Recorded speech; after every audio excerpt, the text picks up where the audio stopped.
Hey boys and girls, what's happening? Thanks for tuning back into the channel. I'm just going to jump right into it. I'm going to be pretty pissed in this episode. Just going to be a short one, just kind of getting an FYI, getting a call to action out there for some of my subscribers across the United States. So just a few hours ago, I went to go and get my trailer out of a storage facility here in Piqua, Ohio. I had my trailer stored inside the storage facility. Seems I go to pick it up so I can take my side-by-side over to get some really cool stuff and some awesome content for you guys, and my trailer is stolen. It is gone. Somebody took some bolt cutters.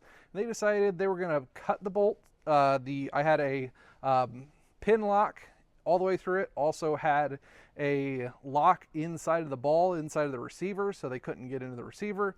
Well, they had a nice big set of pneumatic cutters and cut right through all the padlocks, left them sitting all there. So, call to action, all you awesome guys and gals here across YouTube, I need you to keep an eye out for a trailer. It is this one right here. It's my 2021 Haulin, Haulin trailer, made by Forest River. The special things that it's got done to it, as you guys know on the channel, I put the two stickers on the sides of the rear. I'm sure they could have taken that stuff off pretty easily, but the other stuff that's been done to it, you really have to want to take the stuff off. The trailers normally don't come with a power tongue jack. I put a power tongue jack on it, so keep an eye out for that one.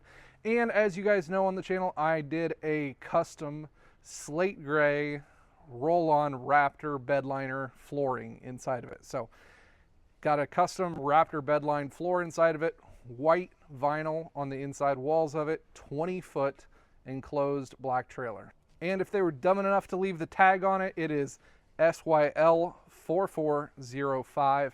That is the tag number. Like I said again, 20-foot black enclosed trailer by Haulin. It's got the Therustbeltmechanic stickers on the rear sides. Leave a couple pictures kind of scrolling through here. Raptor bedlined gray slate flooring on the inside. White vinyl on the inside. Also has a power tongue jack on the front of it. Like I said, those trailers generally don't come with those. It is the extended ceiling, so it's not just a short 8-foot trailer. It's a little bit taller than that one. Brand new 2021, so hopefully we can find this one. If you guys do get any leads or anything like that, please message me over on Instagram or send me an email to therustbeltmechanic@gmail.com, or please call the Piqua, Ohio non-emergency number for the police department for any other leads on the trailer. Thank you guys. I know I don't ask for a whole lot. I don't put out a whole lot of weird things like this, but I appreciate everything you guys do. If you guys could help me out on this one, I'd be really appreciative. Thanks. You guys stay awesome. Have a good day.